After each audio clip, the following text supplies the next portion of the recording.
I'm Rob Atkinson, President of the Information Technology and Innovation Foundation. I want to welcome you to an event today where we're releasing a new report on Policymakers' Guide to Network Management. And I have to say, by the end of this session, you will all be tested on the glossary in the back. So if you don't know what Jitter is now, you will know what it is afterwards. I learned about Jitter the first time from Dale Hatfield about 3 years ago at the Aspen Institute, and he told me what it was, and I finally understand what Jitter is now. It's micro latency, right, George? Close enough? All right. So, anyway, what we'll do today, we will adjourn precisely at 10:30. We're going to turn it over first to George Wu, who is a senior analyst at ITIF. Some of you may have met George, some of you may not. If you haven't met him, it's largely because George resides in Silicon Valley and soaks up all the knowledge out there. But he is an off-site senior analyst for us. George is you may have sort of learned about George when he was a blogger and a journalist for CNET. And then before that, he was a network engineer, actually built networks and designed them mostly for Fortune 100 firms. So George is going to go through PowerPoint, discuss his presentation, and then we'll turn it over to two excellent respondents. On my immediate left is David Sohn. Many of you know David. David is Senior Policy Counsel and Director of Intellectual Property and Technology Project at Center for Democracy and Technology. He's been at CDT since 2005, focuses on net neutrality, digital copyright, and data security legislation. Before that, he was 5 years as Commerce Counsel for Senator Ron Wyden. He's also we have two lawyers here and one engineer, and one neither. So he was a practice law at Wilmer, Cutler, and Pickering. To his left is John Nakahata. You should all know John. He's a partner at the Washington, D.C. law firm of Harris, Wiltshire, and Granis. Focuses his practice on telecom, cable, and internet regulation. I won't go into his long bio. Before John did that, he was Chief of Staff to Bill Kennard at the FCC and has just a long and distinguished career in telecom policy. So with that, George, can you take it away? Okay, thank you all for coming here this morning. I want to thank Rob and Priscilla, if she's in this room, and David and Carrie for all the work that they put into this report. Without their hard work, this would not have been possible. So with that said, we're going to cover a few basic things, background information on the internet. We're going to explain what network management is, what quality of service is, a little bit on wireless technology, and the implications of the regulatory proposals. So first, why does the engineering matter? Well, the debate over net neutrality has evolved in at least three stages. First, we had the issue of blocking, with Madison River Communication blocking voice over IP services of competing providers. And then the issue evolved into whether we ought to permit multiple tiers, multiple priorities, and multiple pricings. Next, and finally, most recently, we have some of the controversy over Comcast and the issue of network management. So in order to make effective telecom policy, we really need a solid technical understanding of what's going on. So a little bit of background information. What is the internet? The internet is basically a federation of networks, independent operators, and they basically transmit data in little pieces called packets. The internet is basically a shipping service where the internet network providers ship packets. Companies like FedEx ship packages. A lot of similarities there. Difference is that the internet companies generally hand packets off to each other more often to deliver a packet.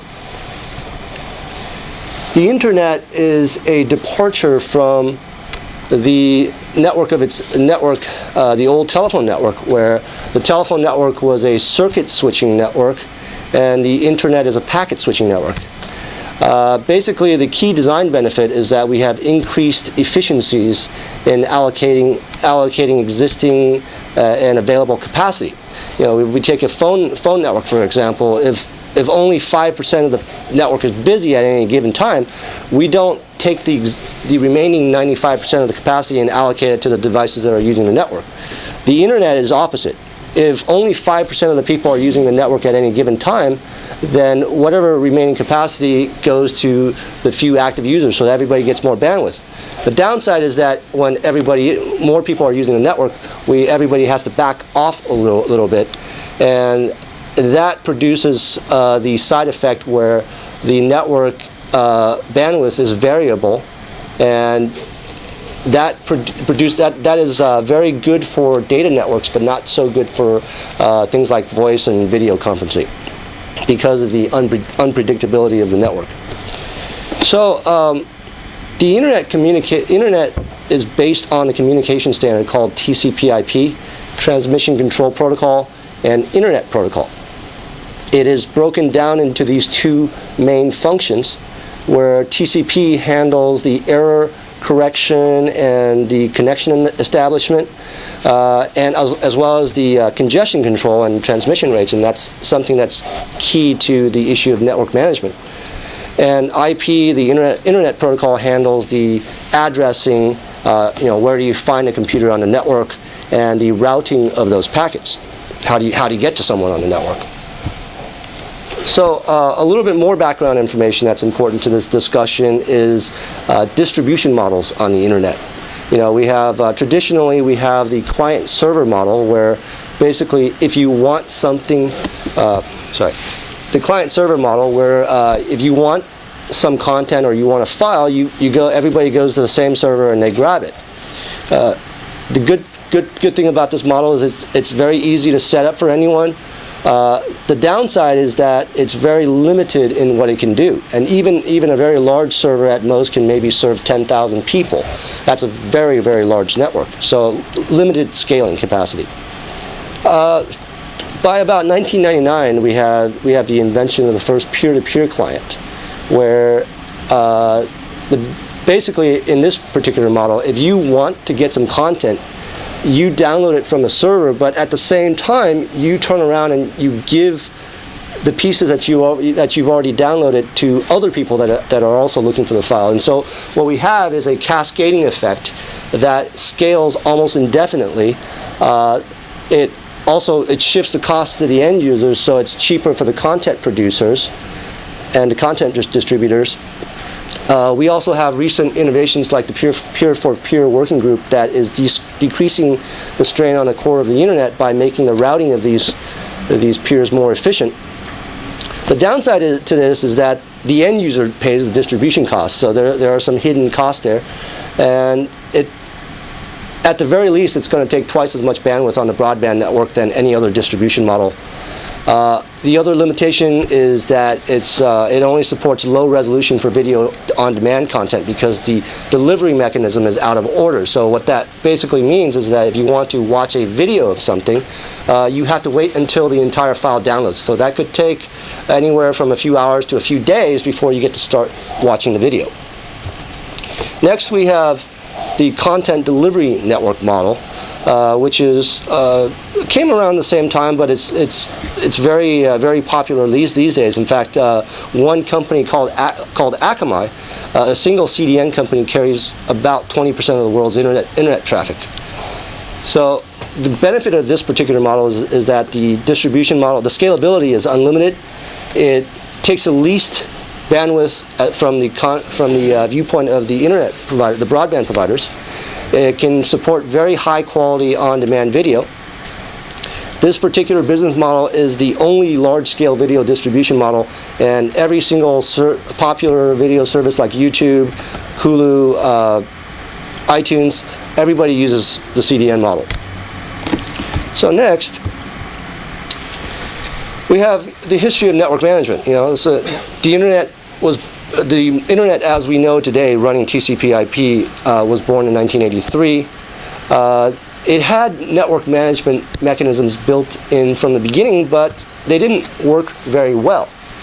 And what happened is that by 1986, we had what was called congestion collapse, where basically during peak times of the day when everyone was trying to use file transfer protocol and send files to each other, the network would collapse. By 1987, we had Jacobson's, a man named Mr. Van Jacobson, who saved the internet by rewriting TCP transmission control protocol such that it would fix the problems so that computers would all back down at the same time, so that it would relieve strain on the network, so that we don't get a worthless network.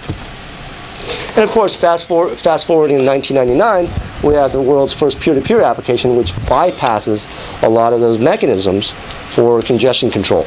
So we have a problem.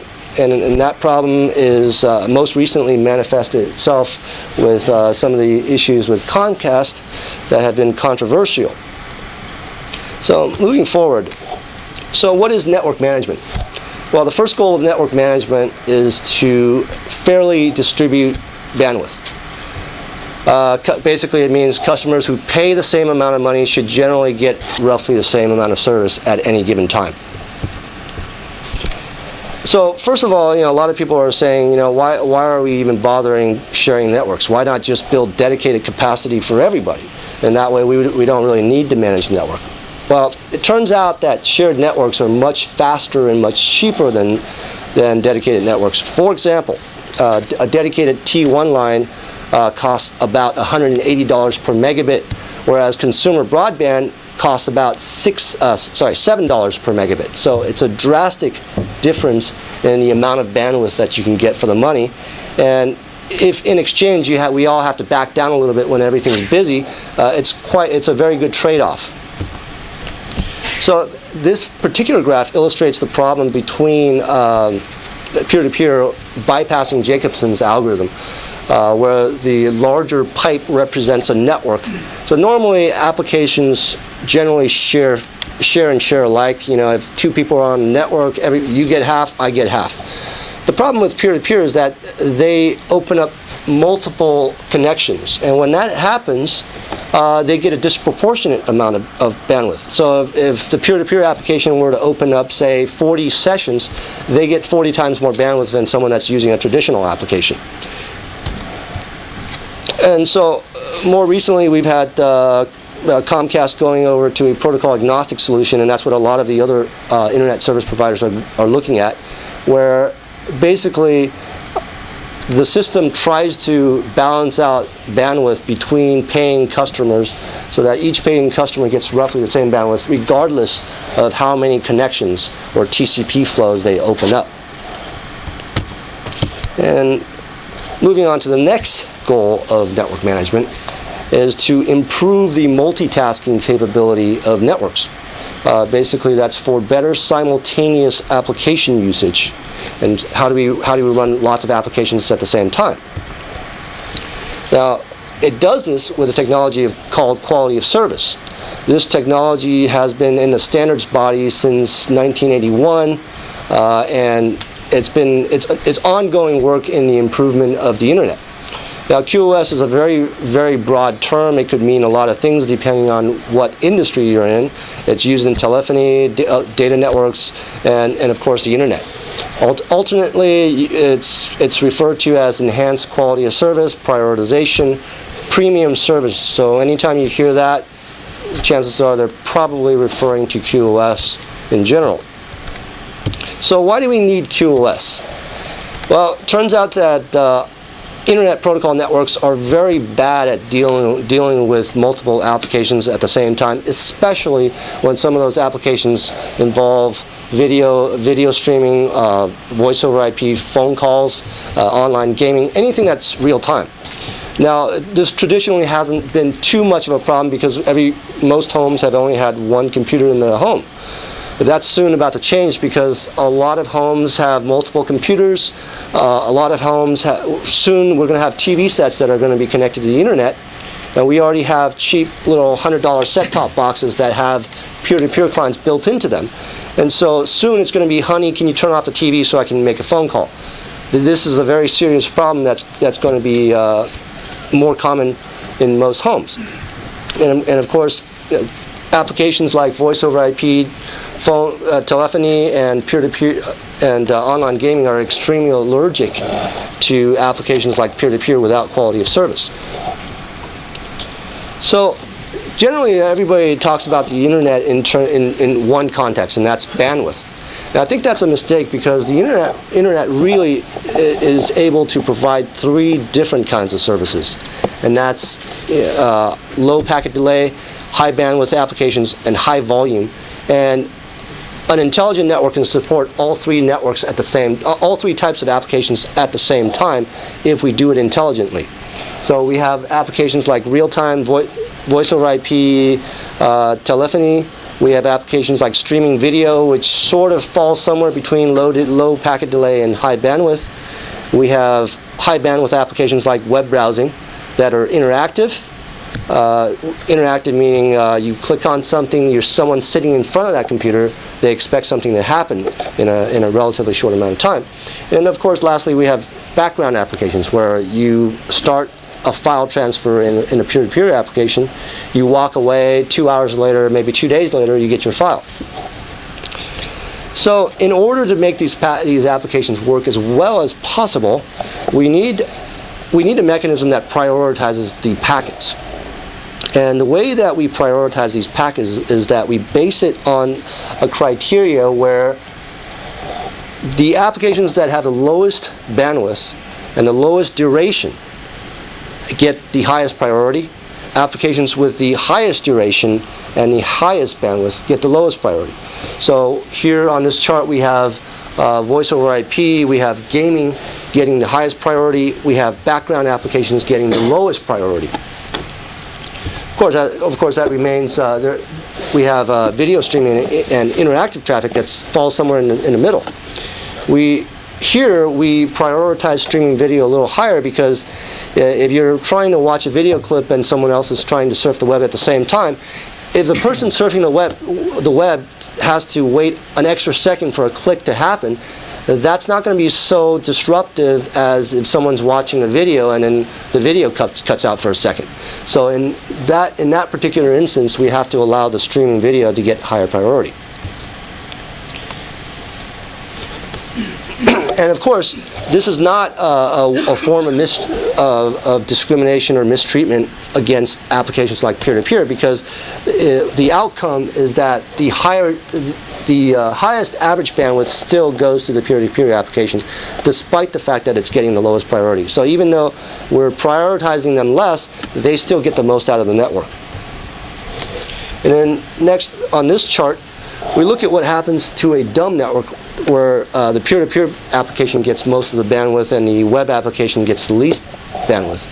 What happens here is that the peer-to-peer application doesn't really care all that much, but the web application is being punished severely by forcing it to take very little bandwidth. So when someone clicks on something and they want a web page to load, it might take 9 or 10 seconds.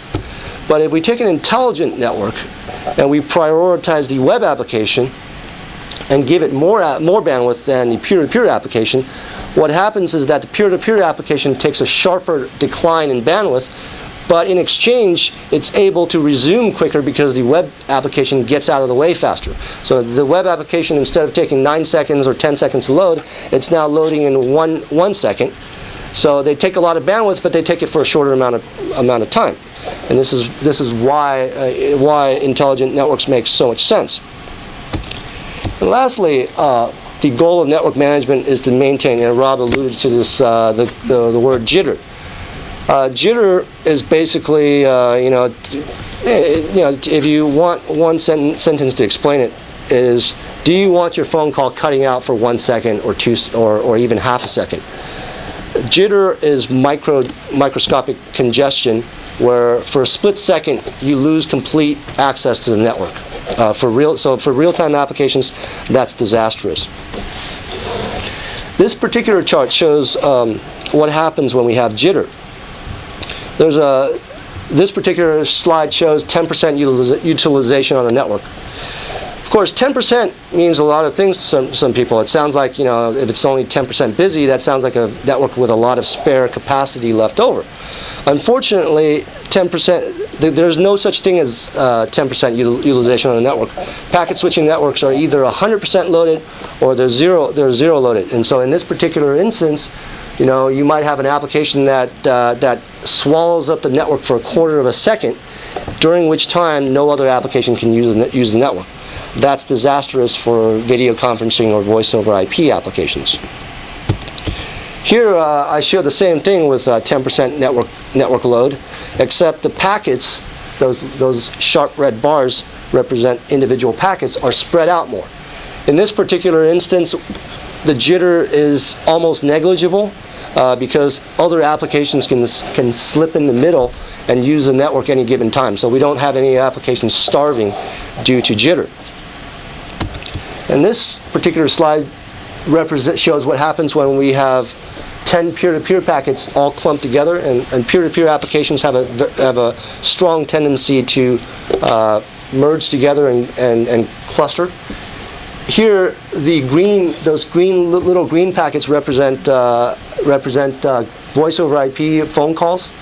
They are being pushed aside, and what happens when they get pushed aside is that they get delivered eventually. The problem is that they're expired. So even though they get there, the conversation has already moved on, and you've already lost a split second of communication. And just to show that this is not really a theory, I tested this back in May of this year, where I ran some tests of running BitTorrent, a popular peer-to-peer application, and running it, you can see all these spikes. Those are very, very high amounts of jitter that causes a lot of problems for real-time applications like online gaming and video conferencing and voice over IP. Now here's another chart showing, well, what happens if we have more capacity, or what happens if we clamp down on the amount of bandwidth that we're willing to give the peer-to-peer application. Turns out that it does help, but it doesn't help all that much. We still get a lot of jitter. So applications like voice over IP might only cause 4 milliseconds of jitter, 1 millisecond being 1/1000th of a second, and the peer-to-peer application still causes 60 milliseconds of jitter, which is very, very bad. So how do we solve this? Well, the way to solve this is that we use a technology called QoS that allows us to rearrange the packets and give us a little bit more granularity in the network. And so what it does is that it nudges the peer-to-peer packets out of the way a little bit, minimal disruption to the peer-to-peer application, but the voice over IP packets can slip in the middle. So next I'm going to show how this happens on a dumb network versus a smart network with quality of service. So here, the yellow little boxes represent voice over IP packets. Voice over IP likes to use a very predictable pulse of small packets going over the network. Now, what happens when you have a large number of peer-to-peer packets come in is that they jam up the network, and the voice over IP packets are forced to sit behind the peer-to-peer packets. Now imagine you're on a very fast road and you come to a bridge that's very slow, and all of a sudden you have 10 trucks. Each one of those trucks takes 10 times longer to cross the bridge. You're going to be sitting in traffic for a long time, and if you're an ambulance or something, you're going to be in a lot of trouble. If we go to an intelligent network, we have multiple queues, which is just another way of saying an on-ramp. So look at this as intelligent on-ramps. So in this particular case, the real-time applications, the voice over IP packets, can go back and can slip in between the peer-to-peer packets. So I'll show that one last time. So this is a much more intelligent way of designing a network. It ends up utilizing the network much more efficiently, and applications have no problems. Of course, this technology needs to be applied both inside the home and also inside the offices of the internet service provider to provide optimum jitter mitigation. So why is there a bottleneck? Why don't we just take that bottleneck in the broadband pipe and make it fatter? Well, it turns out if we make that network fatter, we have to make the core of the internet fatter, and so even if we made it 1,000 times faster, we still have a bottleneck because, relatively speaking, it still has less bandwidth than the rest of the network. So moving on, we're going to talk a little bit about wireless. Wireless broadband services are great, but can't take that with you. And I think recently we are seeing a phenomenon where laptops are outselling desktop computers, and even more recently we're seeing more handheld internet devices than laptops, because obviously everybody has a cell phone, but not everybody has a laptop. So we want universal connectivity. A lot of people are saying that we don't, with sufficient capacity, we don't really need quality of service or network management. That's not very realistic, because if we look at the current generation networks and the next generation networks, we're still only talking about maybe a 50 or 100 megabits per second, but that amount of capacity is shared between the entire cell, the entire radio. And we have to share this between 100 and 1,000 people, because each cell tower costs, on average, approximately $650,000 per cell tower. So it's very important that we manage what resources we have. The bigger problem with wireless network management is the phenomenon of unscheduled packet collisions. So imagine an airport that didn't have an air traffic controller. You're probably going to see a lot less traffic, because we don't want any collisions. So if we compare a dumb network and a smart network, we look at a Wi-Fi network with 20 megahertz of spectrum. In theory, we can support 70 simultaneous calls, but in practice, we can only support 4 calls. And the minute we have a 5th phone call come on the network, everybody's phone calls degrades. And we compare this to a modern or the next generation network called LTE, 4th generation wireless network. We can take 5 megahertz of spectrum and split it up between 200 people. So we have 200 times more spectral efficiency, because primarily because we're managing the network and we're scheduling the packets such that they don't collide with each other. So moving on to the misconceptions. There are a lot of misconceptions about quality of service. The biggest misconception is that QoS violates the end-to-end architecture of the internet. Well, QoS itself is an internet standard, so it can't really be in violation of the internet if it's being standardized by the internet. Also, the concept of end-to-end, or people like to call it the dumb network principle, never really mandated a dumb network. It said no such thing. It's kind of been co-opted by some people who somehow believe that the internet has to be dumb. The next myth is capacity is a cheaper substitute for quality of service. The problem with that is that there's never enough capacity. We have 1,000 times more bandwidth today than 10 years ago, but it's still not enough capacity. And if you gave me 1,000 times more capacity tomorrow, I'll use it up, simply because video can fill any capacity. Also, capacity does not resolve the issue of jitter. So as I showed in some of the previous slides, even when there's very little traffic on the network, we can still have nasty jitter problems. Next, we have the myth that QoS doesn't work on the internet. And that's based on the misconception that QoS has to work on every leg of the internet before it can do us any good. Well, the reality is that if we just applied quality of service to some of the places that need it the most, some of the biggest bottlenecks, we can pretty much solve at least 90% of the jitter issues. So it's very effective even if we don't have it on every leg of the internet. And more recently, we've had people saying that the internet too concluded that QoS is necessary.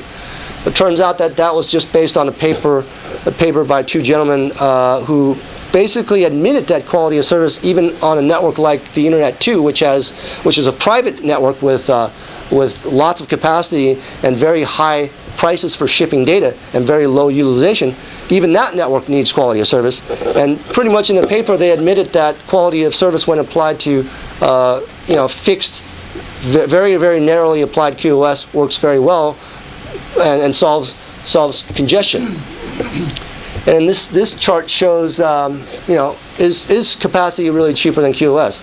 Well, first of all, capacity doesn't solve the issue. Take Japan, for example. They have very common 100 megabit fiber to the home.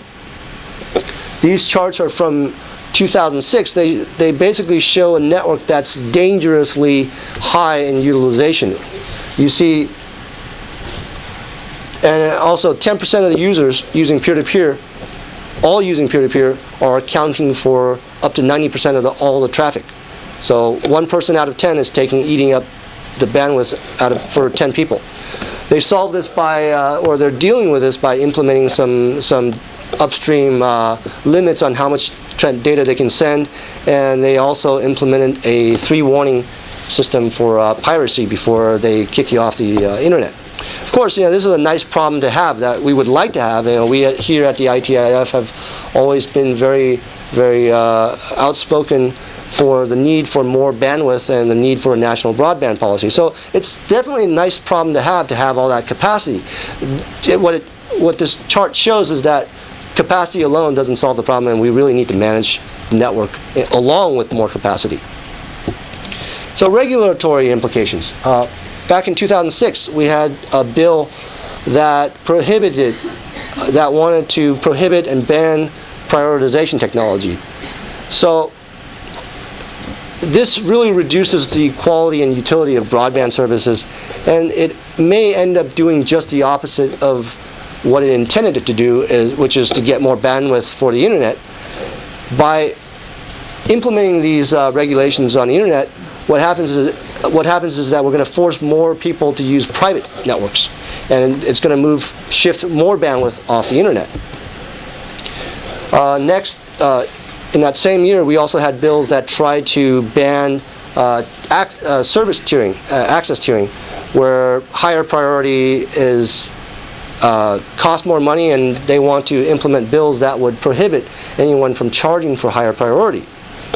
Of course, this effectively mandates equal service for unequal payment, which is kind of opposite of what some of the net neutrality proponents are saying, that they want equal service for equal payment. Well, this mandates equal service for unequal payment, and again, it may force more private circuit usage. And so, what do I mean by private circuit usage? Well, if we take an example of a typical DSL, a next generation DSL implementation called fiber to the node, if we allow quality of service and prioritization on the left, what we have is a situation where the broadband gets variable bandwidth. It gets less priority than IPTV, but it's variable. It can have 36% to 100% of the network capacity, depending on whether someone shuts off their TV or not. So if you're only watching one channel, you might only be taking up 30% of the capacity. If you're only watching if you're watching no TV at all, then all that capacity can be diverted towards data. If we prohibit the exclusive prioritization of services like IPTV, what ends up happening is that we get the bar on the right where we'll just use a private circuit and say, well, this bandwidth is not internet capacity. We never sold it to you in the first place. So even if the consumer's not watching TV, they'll never get that bandwidth back. So this is a good reason why we don't want to prohibit this type of prioritization. So moving on, so what is the solution? I think the solution is to have more transparency for not only the ISPs but also the application providers. Some ISPs are advertising unlimited service when they're not really providing unlimited service. Some ISPs aren't disclosing usage caps, and they're not really explaining the concept of minimal bandwidth. So when someone advertises 6 megabits, yes, they are advertising it's up to 6 megabits, but it's not very clear to the consumer. And most consumers, when you sell them 6 megabits, they sort of expect that to be dedicated always on 6 megabit capacity. And that leads to a lot of disappointments and problems. Of course, we also have the issue with certain content providers not being very forthcoming. for example, BBC's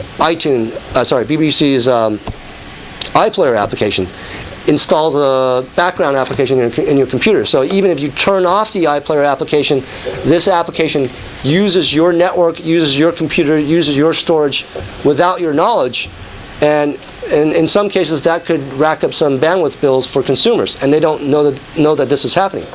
So the solution to this is that the FCC, is already doing this, and they should continue to ensure that broadband providers are not abusing their power, and the industry needs to get together and come up with some standards on transparency and disclosure, so that we don't get an unlevel playing field where some companies are being honest and they're being hurt by the fact that they're being too truthful and their competitors are not being truthful.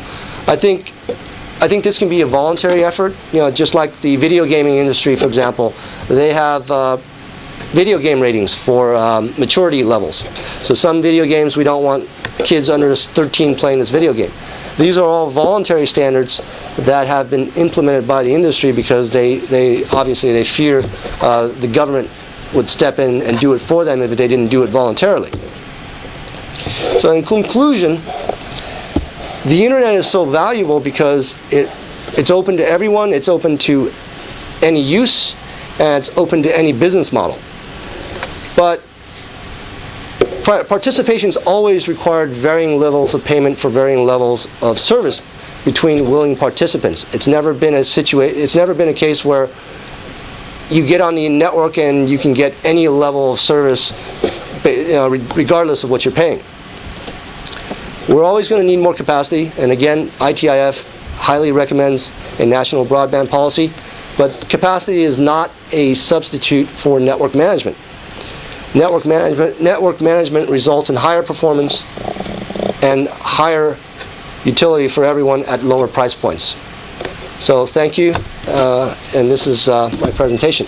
If anyone has any questions, please email me at gou@itif.org. You can check out the website, check out the paper, and I'll be happy to answer any questions. Okay, thank you, George.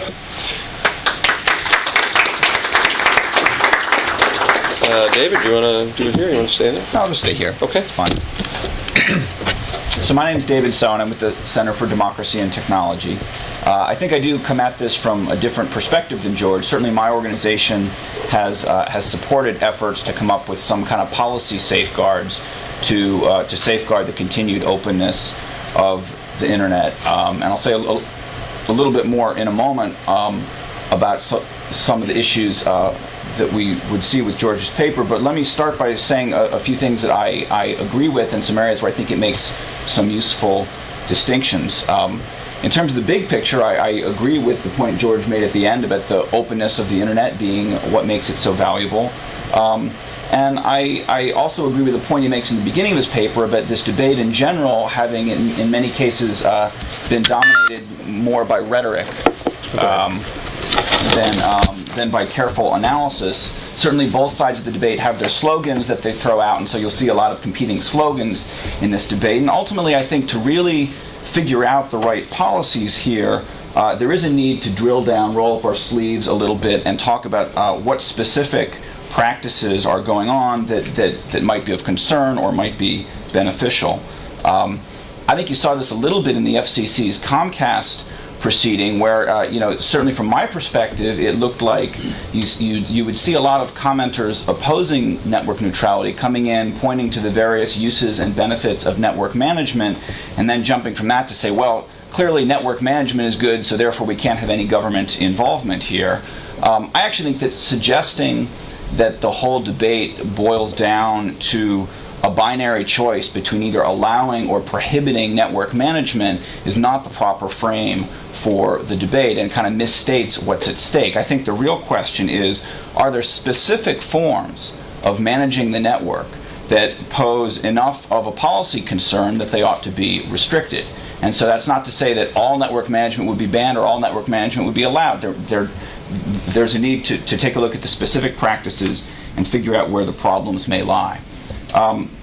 So in that respect, I think some of the distinctions that George talks about in his paper can be helpful in thinking through the issues. I think it may well be helpful to think about network management not as just kind of one monolithic thing, but as a different set of practices aimed at different problems. One problem that George touches on, he doesn't quite use this term, but is the idea of bandwidth hogs, right? The idea that some users may be using so much bandwidth that they're drowning out the uses of their neighbors. That's one issue that some network management tactics may need to deal with. Another set of issues is the possible protection of some applications that are jitter sensitive to protect their functionality in the face of jitter. That's another. A third category I'd throw out that George doesn't really touch on, but is dealing with malicious traffic, with denial of service attacks or viruses and perhaps spam, those kinds of things. So, it's worth thinking about those things separately because they don't necessarily all require the same tactics or lead to the same policy analysis, I think. And then one other distinction he makes in the paper that I think is useful, I don't think you really touched on in your presentation, but the issue of intra-user versus inter-user. And what he's talking about there is certainly there is a difference. If I'm an individual broadband user, it does seem to me a very different thing to talk about the risk that my own use of a peer-to-peer application may interfere with my own use of VoIP on my connection. That raises one set of issues. I think that it's worth thinking about that in a separate category from issues where my use of bandwidth may interfere with my neighbors. So inter-user versus intra-user is an important distinction. And ultimately, thinking through the nuts and bolts mechanics of some of all this, I do think is a useful enterprise. Now, as Rob noted, I'm a lawyer, not a network engineer, so I'm not going to try to get into too much in terms of the technical presentation that George made. I will say, just from talking to some of our people at CDT who are more technically oriented and attend IETF meetings and that sort of thing, I do think that there are some issues that are presented in the paper in which there isn't broad consensus within the technical community. And so things like what exactly is the impact of peer-to-peer, just how much is jitter a problem when networks are in a non-congested state, and ultimately just how necessary is quality of service are issues that may well be controversial within the technical community, and I'll be interested to see what the response is to George's paper on that front. I mean, I just point out, certainly you can look at the marketplace on the internet right now and see that VoIP providers have figured out ways to offer their service without special quality of service guarantees. They're out there offering service. Engineers have figured out ways to make those services work. And in fact, if you look at the VoIP providers in the internet neutrality debate, they're by and large supportive of net neutrality, not opposing it. But from a policy perspective, I think my biggest issue with the paper and its discussion of quality of service is that I think it skirts a really important question, which is who exactly is going to decide when quality of service is going to be granted. Having network operators actively determine which applications are going to get top claim on network resources and which aren't, in the view of an organization like CDT, that poses tremendous risks. And it's fine to have different categories of services, as George suggested, but ultimately there needs to be a decision about how each application is going to be put into one of those categories. And the question is who's going to do that? Does it raise competitive risks? One thing we know about the internet is that it spawns new applications constantly. So each time some new application comes up, the question is going to be, well, all right, does this look more like this category of application or that category? Where should we put this? And ultimately, the risk to innovation that I think network neutrality advocates perceive is that if classifying new technologies into different buckets for separate treatment in quality of service lies in the discretion of the network operator, then all of a sudden you're into a situation where an innovator, a developer of a new application, needs to worry about getting on the right list with all the different ISPs in the country if they want to roll out their service nationwide. And that is something that gets in the way of the kind of innovation without permission that is really the core, I think, of network neutrality advocates' concerns. So I guess my overall point would be it's fine to consider the benefits and the efficiency benefits that network management may offer. You also need to think about the costs, though, of certain kinds of network management. and be wary of the kinds of practices that might interfere with a new entrant's ability to offer service on an internet-wide basis. I will say I don't think that leads to a draconian conclusion that no network management could be allowed. For one thing, there's the idea of protocol-agnostic network management, right? So what we see Comcast doing, I think if network management gets protocol-agnostic, then by and large, a lot of the policy concerns drop away.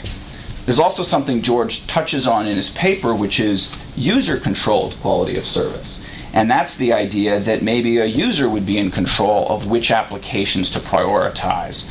I think that's a really important concept that's worth emphasizing. And again, I think if users control which applications get priority, then again, most of the policy concerns drop away.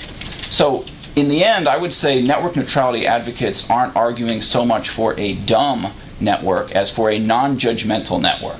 We don't want the network itself, the network operators making judgments about how to treat new applications based on its determination of what those applications are or what they need. And just to conclude, I felt like there were a few points in George's paper, particularly in the introduction, where he suggested at least some sympathy for that kind of concept. He said that ISPs can and should shape traffic in a fair and non-discriminatory manner. And his introduction says there's some need for oversight to prevent potential abuses. I do think the question then turns to what are the mechanisms for achieving that, and the paper, I guess, points to transparency. I'm not sure that transparency is sufficient. And again, the paper goes on to conclude that even exclusive quality of service that favors the network operator's own services are just fine. And I think that's a point that I and probably most network operators would not agree with.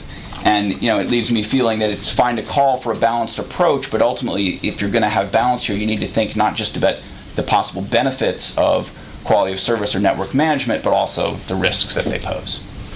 Thanks. Thank you, David. John? Well, it's hard to follow both of these gentlemen and still find something to say, but I'll try. I think George's paper is, I thought, a very interesting, good contribution. Because I think that increasingly, especially as we go into the next couple of years of this debate, what is network management? What is reasonable? What is not reasonable is going to increasingly come into focus. And we have a president-elect who both sponsored net neutrality legislation and whose technology plan that he ran on said we need to have net neutrality to ensure an open and competitive internet. So and to ensure the free speech and democracy. So the idea is sort of the debate a little bit about net neutrality, yes or no, may be a little bit behind us, but I think that means that the core issue, though, which is really the hard issue, is the one we have to focus on. Is okay, what is reasonable and what is not reasonable conduct? And of course, this is not an unknown exercise to anybody that's worked in communications. This is the whole core of any set of regulatory decisions. What's reasonable, what's not reasonable, what conduct. I would take a little bit of an additional gloss. What David said is even within what's permissible and not permissible, you generally have two grades. You have stuff that is so bad that it is bad, it needs to be impermissible in all contexts, right? In antitrust law, we call that per se violations.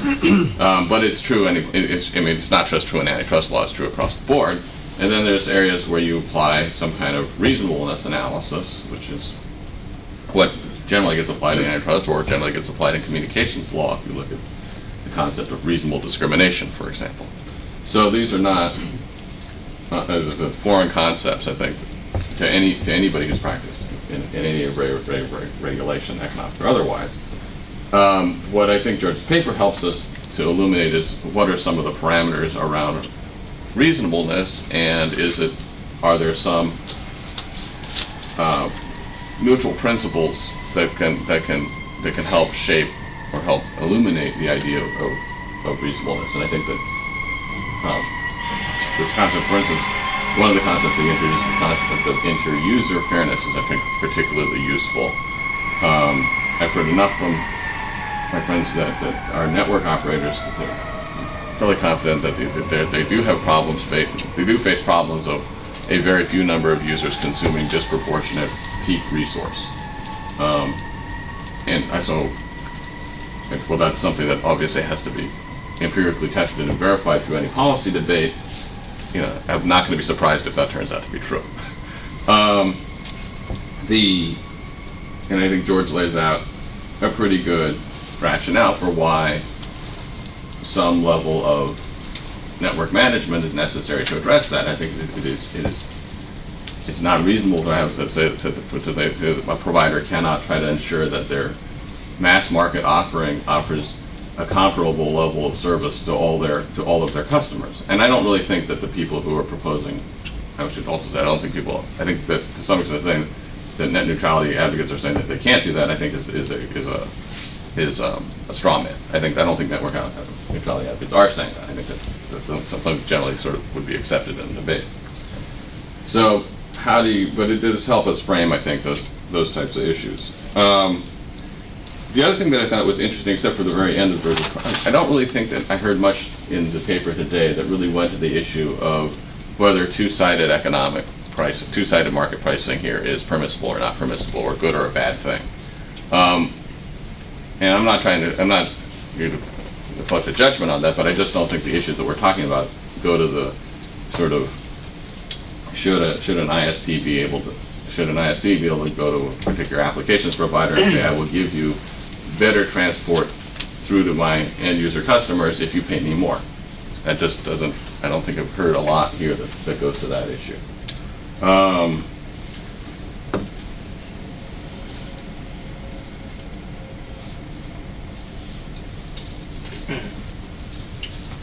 What else is there?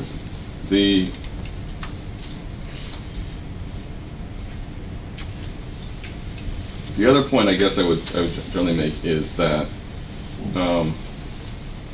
I also, though, am not convinced that anything that we heard today says that legislation, either the legislative proposals or the prospect of the potential for regulation, is an undoable project. In fact, I sort of went back and sort of pulled out a couple of the bills that were introduced in the last Congress, and these are not.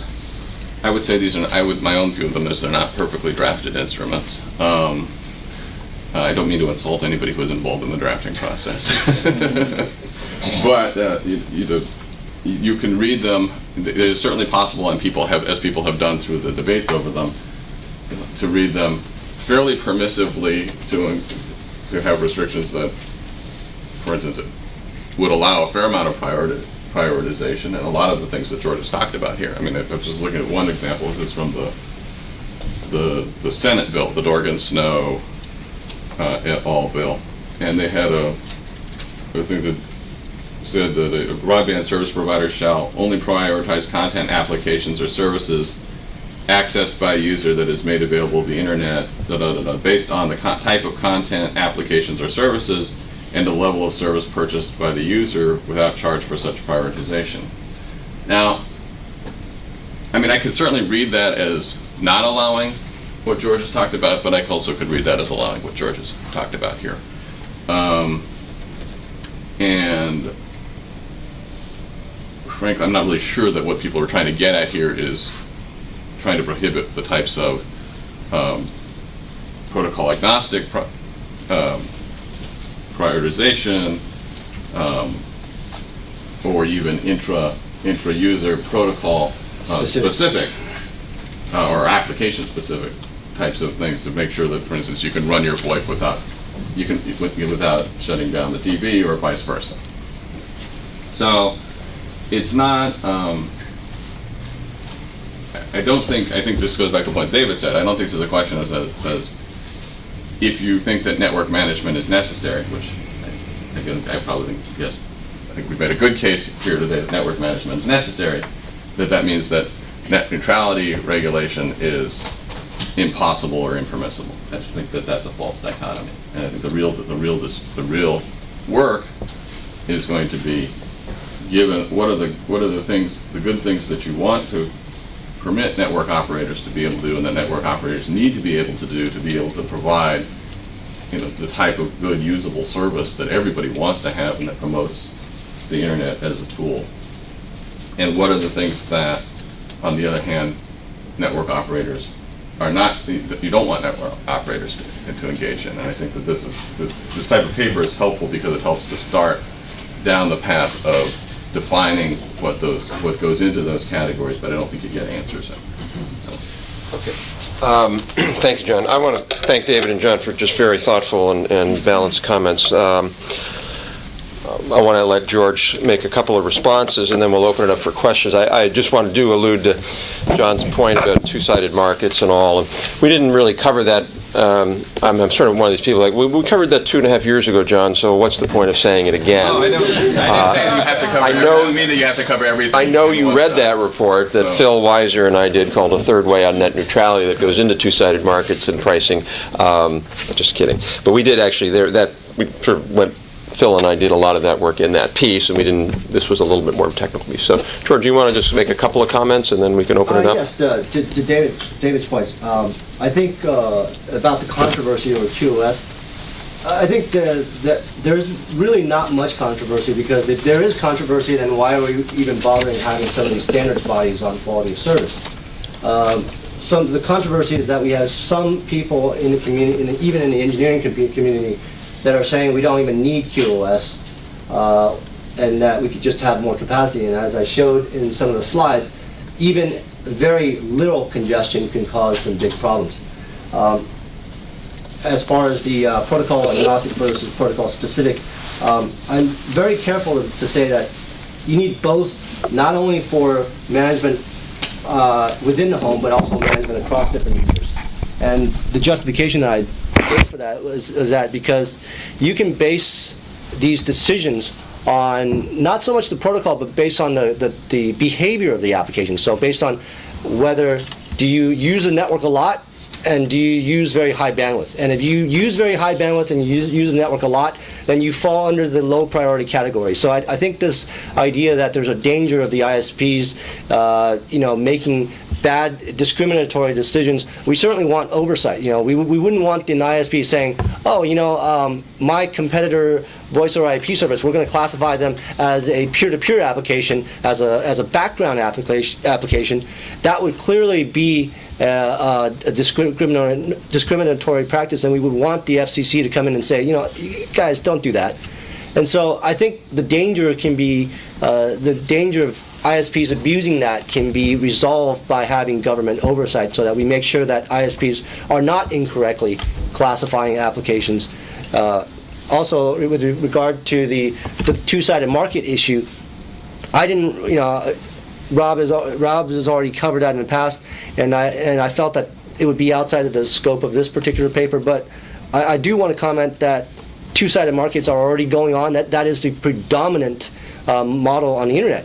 There's this idea that you should only pay for on-ramp access and you shouldn't pay for off-ramp access. When I say off-ramp, I mean you shouldn't have to pay the ISP money to get your traffic to the end users. You paid for your way to get on the internet, and that's it. Generally, that's true, but in the case of content delivery networks, which accounts for almost all video content delivery on the internet, you're paying for off-ramp. You're not except the trade-off is that once you pay for the off-ramp, you don't have to pay for the on-ramp anymore, because they're handling the distribution for you, and it saves you a lot of money, it saves you a lot of bandwidth, and the quality of the content and the scalability of the system is much better. So I think the idea that we don't have, I think the opposition to two-sided markets is a little bit unfounded, because you take an Amazon. I'm sure a lot of people have heard about the Amazon Kindle. You look at that device. The end user doesn't pay for wireless data services. The provider, Amazon, is paying T-Mobile to deliver e-books to you. And now you get this device called an e-book reader. You don't have to pay for any internet service, but in exchange, you only get to access what Amazon allows you to access. So most websites are blocked. All other services are blocked. You only get to access the content that Amazon lets you access. But that's perfectly reasonable, because you're not paying for any open internet access. So the whole point is that the internet is a very, very open open system. It's very, very lenient. It's very tolerant of different business models and different uses. Why don't we open it up for comments, questions, if you can identify yourself first. I had one question. Sure.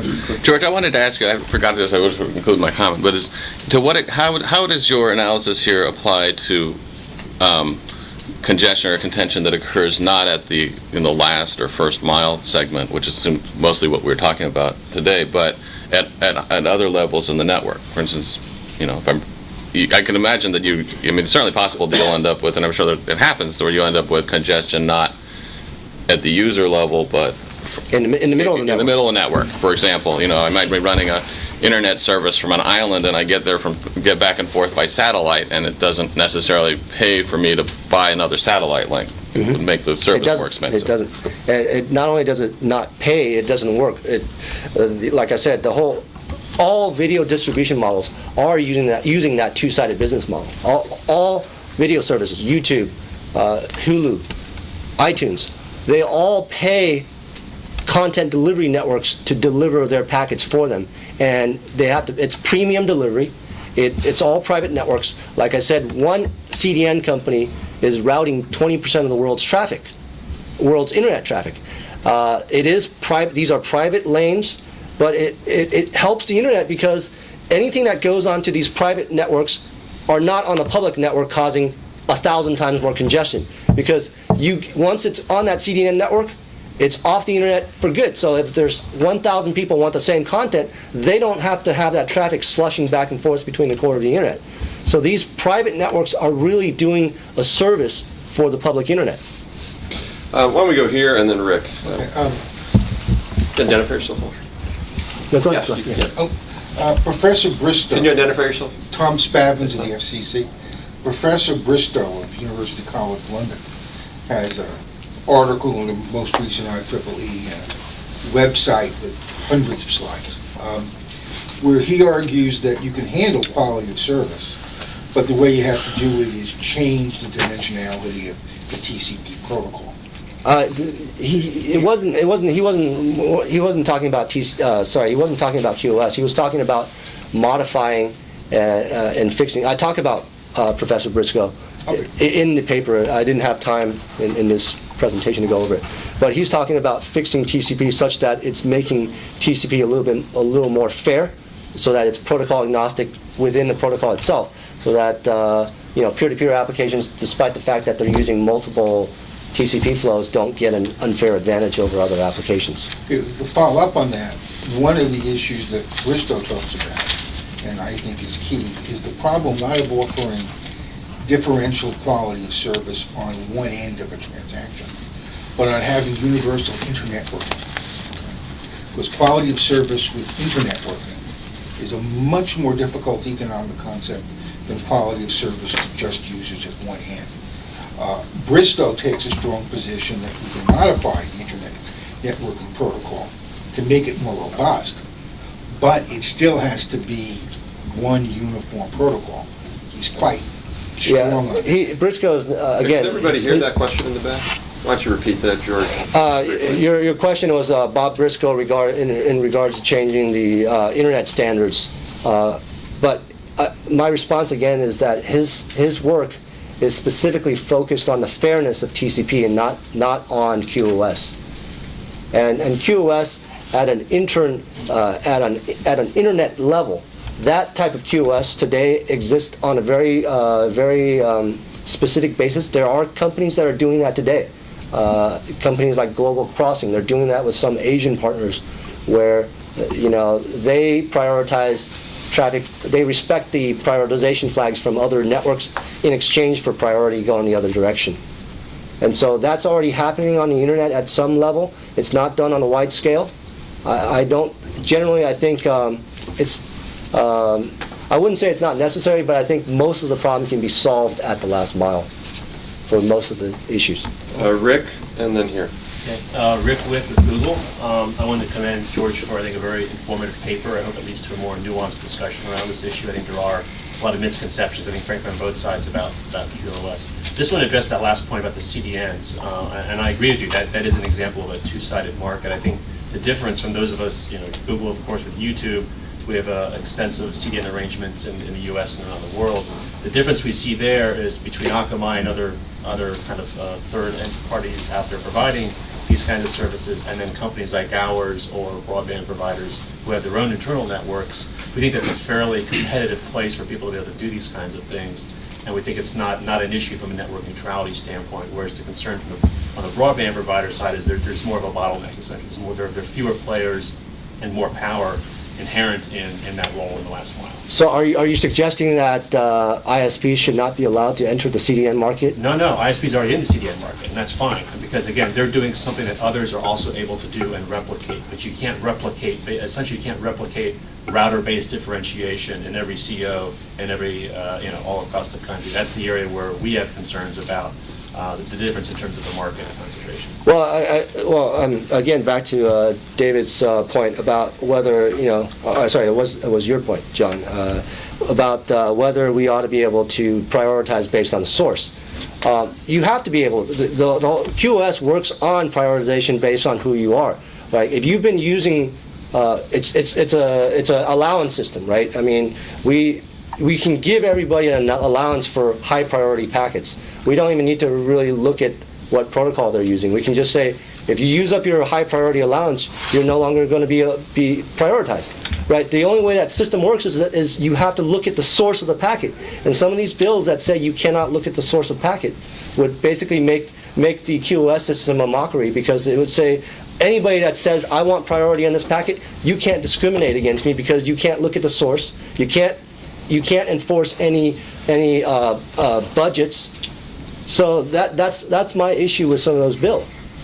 But you just explained why your solution doesn't work globally for internetworking, because you need information about the source. And with internetworking, you don't know. Again, I'm not really into that whole global type of thing. I'm saying these particular bills are talking specifically. They are tailored specifically towards the broadband providers. Okay, so at a localized level, it's preventing the broadband providers from enforcing reasonable network management practices. I'm not talking about the global level. I'm talking specifically. These bills, all the bills that I referenced, specifically reference broadband providers. Okay, just one last question. Tom, I want to keep going. Other people. Yes, sir. My name is Bryce Wilson. I'm an urban designer and architect, actually. Yeah. Concerned with the creative economy. I have to look at this whole question from a different metaphor. I consider the broadband resource debate a discussion of an invisible public way. And I really honor your work, because it puts a lot on the table in a very practical way about pursuing that conversation. But what strikes me is that we lack a culture. I mean, it's wonderful to inform policymakers, but people don't have any idea that this place they use so much has all of this complexity, that when they that they can even change their QoS. So the issue of how transparency works and affects culture and affects economic development, is a huge issue, and I'm wondering if there's anybody active in figuring out how to articulate these issues in a way that will really allow for informed policymaking and discussion. Because right now it happens in this, ecosphere that. Yeah. Well, that's a really big problem. Not very many people, even within the IT community, understand a lot of this stuff, because it's such a specialized field within the IT industry. So it's a very complex. As I was listening to your conversation, I had this image that some people in the net neutrality debate have, that the ISPs are like the trolls under the bridge on the information superhighway. But how do you get into a conversation with them? Maybe we'll do that next. We'll have Rick and what are we right here, sir? Chris Riley of Free Press. I was pleased and surprised to see on page 13 of the report where you suggested government mandating of disclosure, of advertising of guaranteed speeds, which I hadn't heard before. I wrote a letter, Free Press submitted a letter to the FCC where we asked them to start a proceeding industry-wide disclosure of data. We'd obviously love to have your support on that. I want to push back. Everybody on the panel talked about the need to move this beyond a question of what, beyond a question of whether QoS is allowed or is not allowed, into a question of how. You made the point in your presentation that QoS is an internet standard. Certain types of QoS are. DiffServ is mentioned specifically in the paper. The beauty of DiffServ is that it answers David's point about letting the users control where the priority comes from. And a lot of other QoS methods are not internet standards and do not allow that same kind of user control. What do you think about where the line should be in terms of what QoS is allowed and what's not? Because there's a big spectrum. First of all, about the transparency, I've always been a supporter of Free Press's position on transparency. I think nobody should be against more honest disclosure. There's not, companies like Verizon talked about the need for industry-wide standards on transparency. I think it's good for the industry as a whole because it's better for public relations. We don't want having angry customers is not really good for them. The problem for the industry is that everybody, when one player is dishonest about their offerings, it kind of puts pressure on everybody else to be dishonest because that's just the way the battlefield is. With regard to user-controlled QoS, I think I'm glad to hear that everybody is on board with that because that's the end user controlling it. The problem is that most consumers are not going to have a clue what quality of service is. A lot of applications are not going to honor those things. Take some of the peer-to-peer applications, some of the BitTorrent clients, for example. Let the user set whatever DiffServ field they want, so that they want to make their peer-to-peer application look like real-time packets. They could, and I think that's a real problem. I think we have to be realistic and say yes, we want to allow end-user controlled QoS, but we also want the ISP to have the flexibility to do that for the user, because ultimately most users are not going to have a clue about that. And I think the key is that the ISPs have to be transparent about it, so that if they are doing something weird, like declaring Skype as a background application, with the exception of the supernode aspect of that application, if they're trying to describe Skype voice over IP as a background application, clearly that's anti-competitive. And if we have transparency and a government oversight, those kind of concerns go away, because obviously they're not going to do something like that in the open. So I think the answer is that you need both. You need to be permissible of user-controlled QoS, but we also need to have ISP-controlled QoS with an opt-out, where the user can say, I don't want you doing anything to my packets. I want to opt out. But I think it's good to have a system where the ISP can do that for the end users by default, because there's a logical order for packet priority, as I pointed out. The more usage, the higher the duration, the lower the priority. But you still end up with the most average bandwidth. Does that answer your question? There's still a lot of details. I mean, the complex thing about the thing about this topic is we could go on for a long time, and I encourage you to actually have offline conversations with George. Yeah, and I'd be happy to talk to you offline. Yes, sir. It's just also the Home Recording Rights Coalition. You've thrown out their government oversight, which seems to be your describing sort of after the fact oversight. So a network manager institutes some kind of policy, the FCC chooses or not to challenge that as anti-competitive. But do you have any model or basis of comparison that suggests that after the fact oversight would be effective, or would be equally as effective as something before the fact, as saying these particular, as having a set of rules that these particular practices are anti-competitive? I think. Into that at all? I mean, if you want something that's proactive, I think it might be a little bit.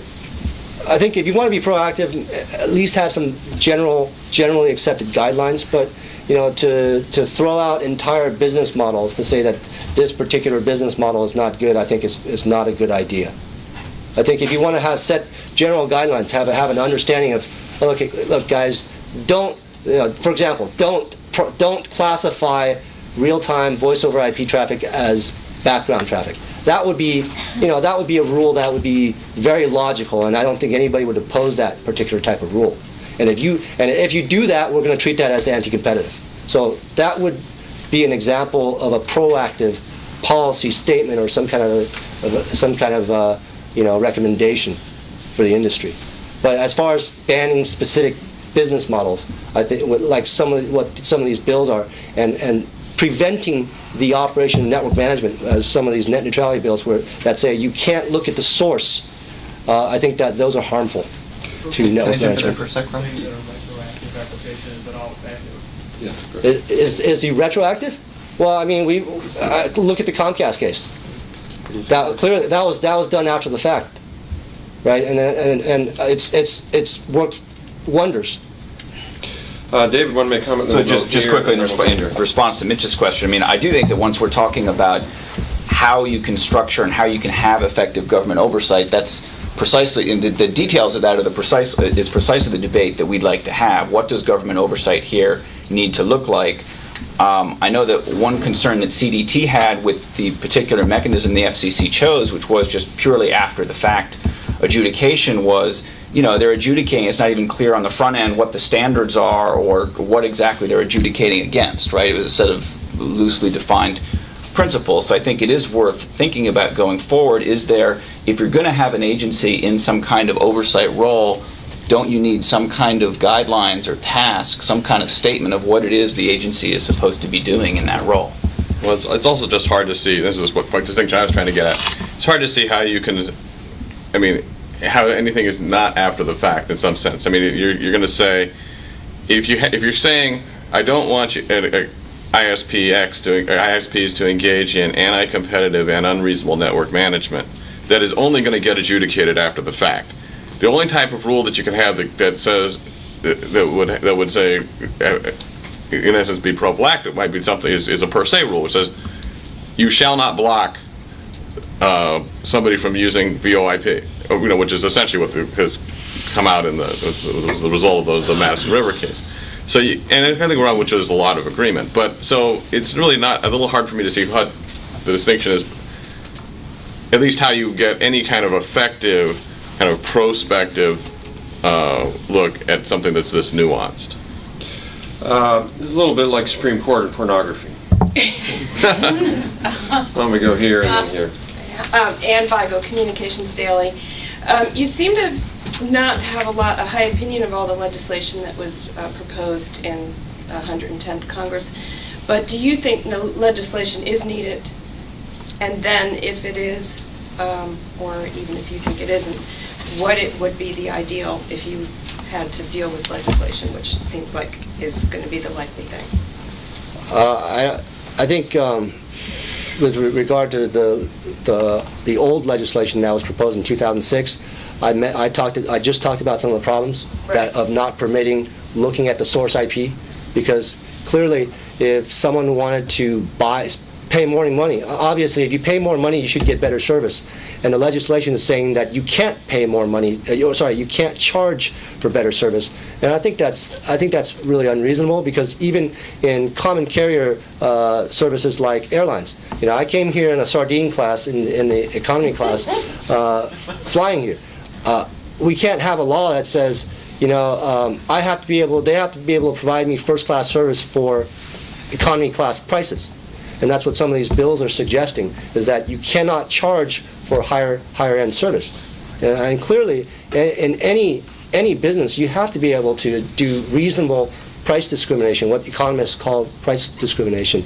Now, with regard to new legislation, I think so long as it's based on good engineering and not overly restrictive on existing business practices, I think I would be supportive of that. Is it needed, though? Do you think the FCC needs that direction? I guess our position on that would be, at this point, we need to do two things. One is, and we say this at the end of the paper and at the end of the exec sum. One is that we need to have. We've called on the industry in this paper to do a much more proactive set of steps around issues around transparency and notice and disclosure. I don't think they've done enough on that. And ultimately, if they don't do that, there will be legislation. I think industry's got to step up to the plate and do that collectively. We would argue that should be the first step. If that doesn't happen, then I think we would look then for other mechanisms beyond that. But I think we would say that should be the first step, combined with fairly rigorous FCC oversight. I mean, I think when we look at what's happened, the FCC dealt with Madison River. They dealt with Comcast. You can argue whether they dealt with Comcast right or wrong, but certainly if you are a net neutrality advocate, you can't argue that they didn't deal with that properly. So I think our view would be that there are so many nuanced issues here, and it really is, as John alluded to, a very technical question. And I think our view would be right now, this is something the FCC needs to get a lot more expertise on, and they need to be focusing on it. And then let's see how that all plays out. If it turns out in a couple of years that there are real serious problems that occur in the marketplace, and I don't want to minimize, I guess, David's point around market power, or Rick's point around market power. I think that's a legitimate point, and we certainly acknowledge that in other papers we've done. The issue is, how is that market power used? Not that there's market power, the issue is how is it used, and I think that's really where I think the FCC needs to play a very strong role. I think there was a question over here. Yeah, it sort of dovetails, I think, with where you were going, and it was primarily for David. I was wondering what CDT's view would be about what is the concern about having an ISP performing the same roles as an Akamai? What is, I mean, you can go buy the priority by buying the caching service. Why can't the ISP provide the same service? And I don't think we would say they can't. Look, I actually think the whole issue of content delivery networks is kind of a red herring in this debate. I think that's something that really happens at the edge of the networks. It's not, you know, as Rick said, it's not changing the way all the routers work in all the central offices. The analogy I like to make to think about this is, let's say you're a pizza company and you'd like to make sure you get all your pizzas quickly to the eaters of the pizzas who want them hot, right? One thing you could try to do is arrange a system where whoever's managing the road system in town gives your trucks priority over everybody else's trucks. That, it seems to me, is changing the way the whole road system works, right? A different thing you could do is to actually build pizza shops all around town so that you're closely located to all the different customers and can get it there quickly. That's what a content delivery network is. And I think that's why they're just two totally separate issues. We have time for one very quick question and a very quick answer. I'm sorry, so yes, sir, right here. This type of, Matthew Henry, I'm counsel for a company called Data Henry. This type of application prioritization, it can't be done at the header, correct? It needs to be done, there needs to be payload inspection. No, You can't. I think the whole issue about DPI and privacy violation is a red herring. For example, DPI, what does the ISP do? What do all ISPs do? They read every single one of your emails to make sure you don't get spam. They check all your emails so that you don't get a bomb payload that infects your PC with some malicious malware that takes down the entire internet. So the idea that the ISP can't look at the payload is a bit of a red herring, because we have spam and anti-malware systems depend on it. As far as QoS, application priority, you don't need to look at the payload. At worst, what you're going to be looking at, I think David Reed likes to say that there's an envelope, but the fact is there are multiple envelope headers. There are envelopes, there's the IP envelope, there's a TCP envelope, there's a protocol header envelope, and then there's the data inside. We don't ever need to look at the data when we're talking about prioritization of applications. At most, we would look at the protocol header, but a lot of times we can't trust those because people can fake those. So most of these, the more sophisticated systems aren't even looking at the protocol. What they're looking at is they're looking at the traffic pattern, whether you fit. Well, are you low bandwidth? Are you low duration? If you're low bandwidth and you're low duration, you should always get higher priority than high bandwidth, high duration. So this is done without DPI. Again, DPI, I think there's the fear of over DPI is unfounded, but this is not DPI. I promised you we'd be out at 10:30. Let me just say three things quickly. One is, I know you're all fascinated with this and you want to do more of it, so we'll offer you that opportunity next Thursday. And actually, Rick will get his chance to say something, because we're doing an event next Thursday here about complexity economics. You wonder, what the heck is complexity economics? It's really interesting, sort of emergent emergence is a part of complexity, this emerging discipline, and it has a lot of implications for the kinds of issues we're talking about. So we're going to do a very nice event next Thursday on complexity economics with Rick, Mark Baraker from Microsoft, and Axelrod from Robert Axelrod, who's probably the world's leading complexity economics theorist at part of the Santa Fe Institute, will be here. So that's at 9 o'clock next Thursday. Second point I would add is I really take to heart, I think a lot of the conversation here was about how do you then manage this? What is the process by which to do that? Absolutely critical work we will continue to do, but to step back, we do think it's important to have a marker down there, a guidebook, if you will, just about the technology and just about how these things work. We can't really have a conversation about how to do it unless we have a very good grounding about what it is, and that's really what George's work today did. Last point I'll make is we wrote a paper and had an event, I don't know, 4 or 5 months ago, calling for a less shrill broadband debate and a more rational and nuanced one. And I have to say, we're really did a great job today with that because of John and David. So I really appreciate that. So, G, please join me in thanking all three of our staff.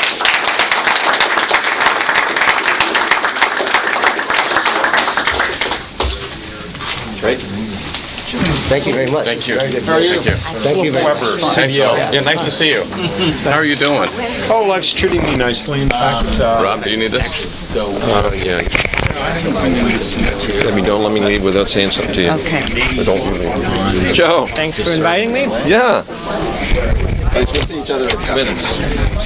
Oh, that's Joe, thanks so much for that help. I hope sorry that it's so late, but I guess No, you got what you need? It was, and it was Okay. all... If we can, anything else we can do? it was all... Yeah.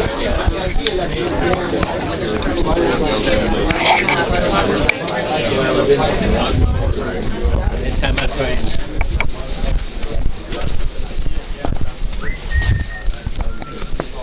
Hey, Priscilla. I don't know if that's still recording or not.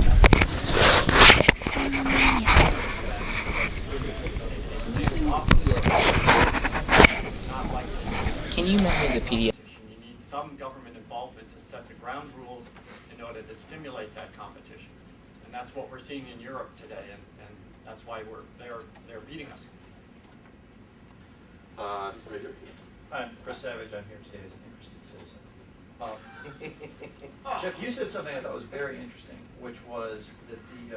was that in a good way or bad? Good way, yeah, very good. No, what you said is that the investment in IT has an enormously high contribution to overall growth in the economy. And what that suggests to me, in my ignorant way, is that there are very large positive externalities to that. And so that's sort of one thought. The other thought is borrowing from another sort of political topic, sort of the tyranny of low expectations. It strikes me as quite possible that we could have great competition to get 50 megabits per second to us when what we really need in some broad sense is a gigabit to every home. Because of the externalities. If we had a gigabit to every home in every small business, industrial production would go up 1 billion percent or whatever it would be. That seems to me to sort of transcend the question of competition, right? Competition is great. We're all in favor of it. If we can make work, that's wonderful. The question is, what is the end state we're seeking? Because if we could agree what we really want is a gigabit to every home, doesn't that say we ought to create rules that will lead to that, whether competition or subsidies from the government or, Tim, we just came out with a paper that says everybody should own their own fiber, back to the central office. I was trying to figure out how that worked. Well, it's great. It's kind of interesting. You just have a... If you want to know how that works, Michael, actually I'm speaking of Michael's thing, Michael Calabrese at New America, just stay here for a little while, walk over to New America with us at noon, and we can do this again. Tim's presenting that paper. But isn't the real question, what is the end state we're trying, more broadband doesn't really define a goal, it seems to me. I agree with that, and sort of we'll bring that back. The end state, I believe we're real close to having the end state that we want today. Tyranny of low expectations. Yeah, pardon? The tyranny of low expectations. And let me throw it back. you know, we would all like to be driving cars that plug into the wall and get, you know, 1,000 miles a gallon. And we all could be. And that would be an ideal state. We just have to pay $150,000. That car is available today, actually. You just have to pay $150,000 to buy it. We can all have a gigabit. But the presumption that that's a rational place to be right now is a huge leap. Just as big as as paying $150,000 for electric cars. But let me clarify your point. What you're saying is 50 meg up or down to a home is a good end state. And if you just get there, No, what I said earlier is that that's not the end state. What I said is the competition has got Comcast and Verizon leapfrogging each other on a monthly basis almost, with increased bandwidth, and current is 3 about to roll out, now rolling out across the country, capable of 160 megs. Verizon market testing 100 megabits and technologically testing 400 megabit GPON. And that's not happening. I mean, that innovation is market driven in the United States. So if you want to get to a gigabit, the way you will not get to a gigabit is by following the UK model, where they're about to spend 2 years in a rate of return proceeding, deciding whether to give BT, 12.8% guaranteed rate of return or 14.2% rate of return, and incidentally picking the technology in the process. Well, I'm probably the only guy in the room who's tried a rate case. So I would support that because it'd be great for my business. I'm going to go real quick on this for 1 second. The problem I have with what John said, and I'm an infrastructure hand that jumped the fence to this.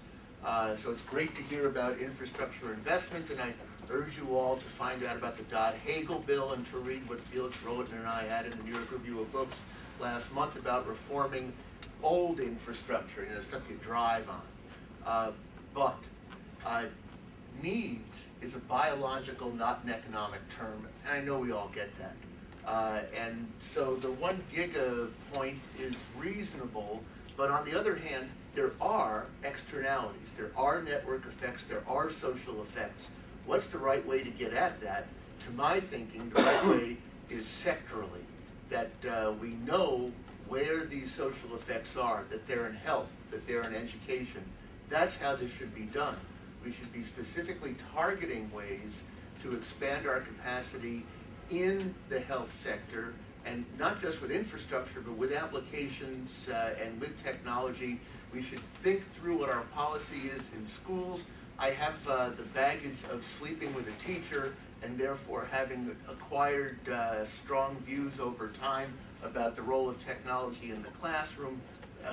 A kid with a laptop is a kid sending a note to the person next to him without going like this. Just always remember that. And that on a sector-by-sector basis, with the applications, we can capture a lot of those externalities in the most effective way, and in a way bring broadband and computerization in general into the other side of the digital divide, who as customers of those service networks are going to start to interact with them. So let me put that there and let's go. Right, gentleman in the blue shirt right there had his hand up first. Yes, sir. Thank you. Did I wear blue today? No, my attempt at winning the lottery today. My name is Kerry Hinton. I'm with the DC Public Service Commission. There's been discussion about digital divide, discussion about penetration rates, but one of the things that hasn't really been addressed, I think, is doesn't pricing and the pricing practices of the major providers of broadband services result in decreased penetration rates and continuance of the digital divide? And I draw the comparison to Europe, where we have pricing in Europe that